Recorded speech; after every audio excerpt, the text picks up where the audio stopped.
বন্ধুরা হাজির হয়ে গেলাম তোমাদের কাছে কিছু কাঁচা আম নিয়ে। ঝুড়িতে দেখতে পাচ্ছ কাঁচা আম। এখানে আমি 1 কিলো 200 গ্রাম আম নিয়েছি। 6টা আম। আমি এই আমগুলোকে ভালো করে ধুয়ে নিয়েছি। ধুয়ে এবার এটাকে পরে আমি আর ধোবো না। এবার এটাকে দিয়ে আমি একটা আচার তৈরি করব, টক মিষ্টি আচার।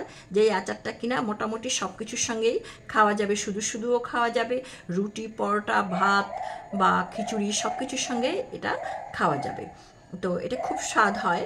তো আজকে আমি এটাকে যে করছি, তোমরা যে দেখছো, আমার এই ভিডিওটা যদি তোমাদের ভালো লেগে থাকে তাহলে আমার এই ভিডিওটাকে লাইক করবে, কমেন্ট লিখবে কিছু জানার থাকলে, আর বন্ধুবান্ধবদের সঙ্গে বেশি বেশি করে শেয়ার করবে যাতে আমার এই ভিডিওটা সবার কাছে পৌঁছায়। আর তোমরা যারা আমার এই চ্যানেলটিকে এখনো পর্যন্ত সাবস্ক্রাইব করোনি, তারা আমার চ্যানেলটিকে সাবস্ক্রাইব করে বেল আইকনের অল অপশানটিকে তোমরা প্রেস করবে, তাহলে আমার পরবর্তী সমস্ত নোটিফিকেশনস তোমাদের কাছে সবার আগে চলে যাবে। দেখো আমি এক একটা আমকে এইরকম টুকরো করে নিচ্ছি। এক একটা আমকে আমি 8 টুকরো করে নিচ্ছি। আমটা বেশ কচি, বেশ ভালো, ভেতরে আঠি খুব বেশি শক্ত হয়নি। এইভাবে আমি সমস্ত আমগুলোকে টুকরো করে নেব। যেহেতু আঠি খুব একটা শক্ত হয়নি, ওই জন্য আমি এর কোনো খোসা ছাড়াবো না। বন্ধুরা পুরো আমগুলোকে 6টা আমকে আমি ঠিক এরকম করে কেটে নিয়েছি। এখন এর মধ্যে আমি একটু হলুদ দিয়ে দিচ্ছি। দেখুন এখানে 1 চা চামচ হলুদ দিয়ে দিলাম, আর দিয়ে দিচ্ছি 1 চা চামচ বিট নুন। এই হলুদ আর বিট নুনটা দিয়ে এটাকে আমি বেশ ভালোভাবে মিশিয়ে নেব। এটাকে ভালো করে মেখে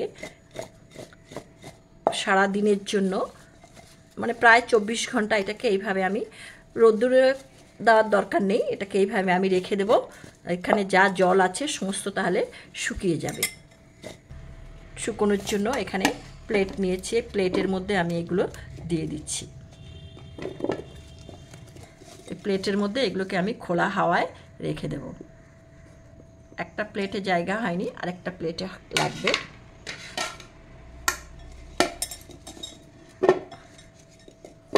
দেখো এই দুটো প্লেটের মধ্যে আমি সমস্ত আমগুলোকে এইভাবে খোলা হাওয়ায় রেখে দেব।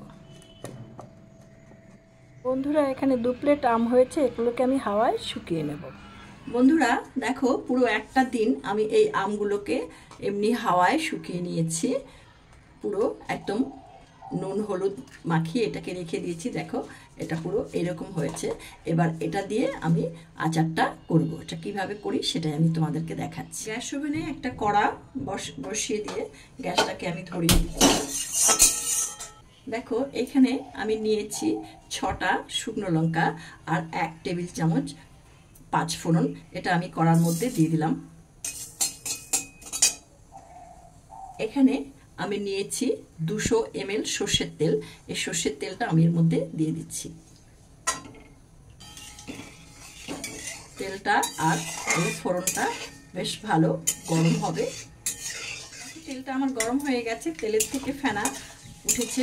দেখো এবার এই তেলের মধ্যে আমি দিয়ে দিচ্ছি, এখানে তো 1.5 ইঞ্চি আদাকে আমি গ্রেট করে নিয়েছি। এই আদাটা এখানে দিয়ে দিয়েছি, এটা প্রায় 1 টেবিল চামচ। আর এখানে আমি তোমার একটু সর্ষে বাটা, সেটা আগে আমি কিউব করে রেখে দিই। সর্ষে বাটার এখানে 2টো কিউব, তার মানে এখানেও এটা 1 টেবিল চামচের বেশি, একটু তখন 1.5 টেবিল চামচ সর্ষে বাটা আমি এর সঙ্গে দিয়ে দেব।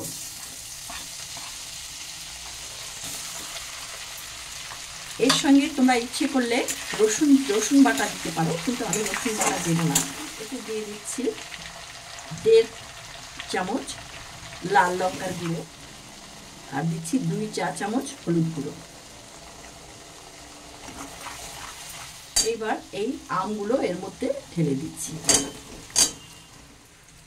আমগুলোকে ভালো করে নেড়ে চেড়ে তেলের মধ্যে এখন মিশিয়ে আমি দিয়ে দিচ্ছি প্রায় 40 ml ভিনিগার। এই ভিনিগারটা দিলে এই আচারটা অনেকদিন রেখে খাওয়া যাবে, মানে ভিনিগারটা প্রিজারভেটিভের কাজ করবে। এই আচারটা তোমরা করে খাবে, এটা করে তুমি 1 থেকে 1.5 বছরও এটাকে করে খেতে পারো, অত রোদ্দুরে দেওয়ার কোনো প্রয়োজন নেই। এখন এই আমটা এইভাবে আমার 5 থেকে 7 মিনিট ফুটবে। আগুনটা মিডিয়ামে রেখে এটাকে আমি একটু ভালোভাবে নেড়ে চেড়ে দিচ্ছি, মাঝে মাঝেই নেড়ে চেড়ে দিচ্ছি। এই আমের আচারটাকে যদি তোমরা বেশি দিন রেখে খেতে চাও তাহলে যেন তোমরা খেয়াল রাখবে এতে যেন কোনো রকম জল না থাকে, জলটা যেন একদমই না থাকে, জলটাকে পুরোপুরি অ্যাভয়েড করতে হবে, তবে এই আচারটা তোমরা বেশি দিন রেখে খেতে পারবে। আর তোমাদেরকে আরেকটা কথা বলি, আমার গলার অবস্থা খুব খারাপ, প্রচণ্ড ঠান্ডা লেগেছে, আমার গলার আওয়াজটা খুব বিচ্ছিরি, কাজেই তোমরা এটাকে একটু মানিয়ে নিও। আর কি বলবো,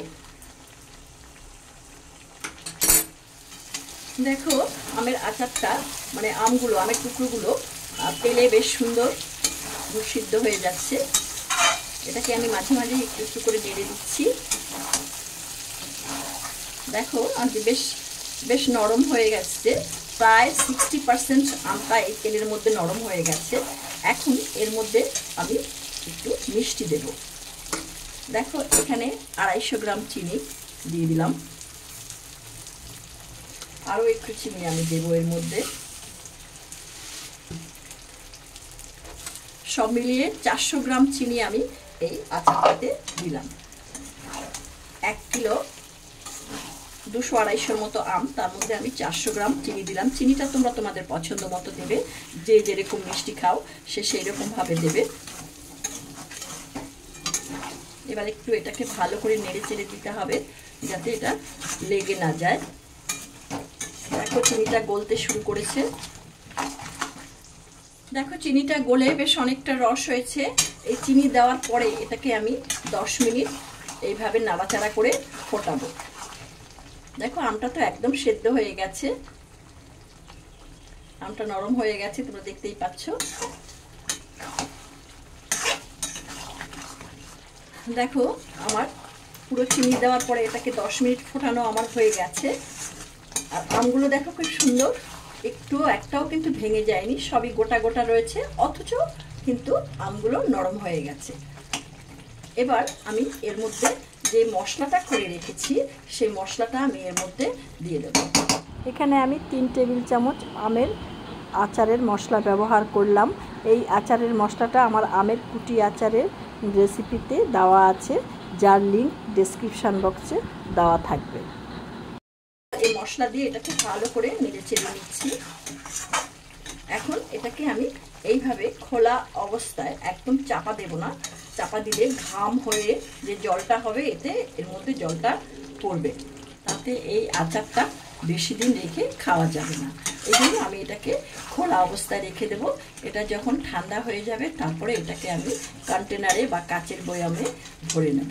তো একদম আমের আচার আমার রেডি।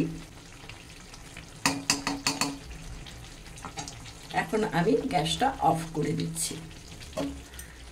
বন্ধুরা দেখো আচারটা আমার ঠান্ডা হয়ে গেছে, বেশ ঠান্ডা হয়ে গেছে। এটা তোমরা দেখতে পাচ্ছ এটা কত সুন্দর হয়েছে। এবার এটাকে আমি একটা কাচের বয়ামে ভরবো। এরকম একটা কাচের বয়াম নিয়েছি, ধুয়ে পরিষ্কার করে, এটা একদম কোনো জল নেই, একদম শুকনো বয়াম। এর মধ্যে আমি এটাকে এইভাবে ভরে নিচ্ছি। এইভাবে ভরে এটাকে আমরা অনেক দিন, বছর খানেক রেখে খেতে পারবো। এটাকে ফ্রিজে ঢোকানোর কোনো প্রয়োজন নেই, এইভাবেই এটা থাকা যায়। দেখো বন্ধুরা এই কাচের বয়ামটা আমার একদম ভর্তি হয়ে গেছে, এটার মধ্যে আর ধরছে না। দেখো এখন আমি এটাকে ঢাকনা আটকে সরিয়ে দিচ্ছি। এখন এখানে যেইটুকু রয়ে গেছে সেটাকে আমি আরেকটা এরকম প্লাস্টিকের কৌটোতে, কারণ কাচের বয়াম আর নেই, সেই জন্য আমি এটাকে প্লাস্টিকের কৌটোতে রেখে দিচ্ছি। দেখো এটা হাফ কৌটো হয়েছে। এবার আমি এর ঢাকনাটা আটকে দিচ্ছি। আমার এই যে দুটো কৌটো হলো। তো তোমরা তো দেখলে ভিডিওটি দেখার জন্য তোমাদেরকে অসংখ্য ধন্যবাদ। তোমাদের সঙ্গে আবার আমার দেখা হবে আগামী দিনে নতুন কোনো ভিডিও নিয়ে। তোমরা ভালো থেকো, সুস্থ থেকো, ধন্যবাদ।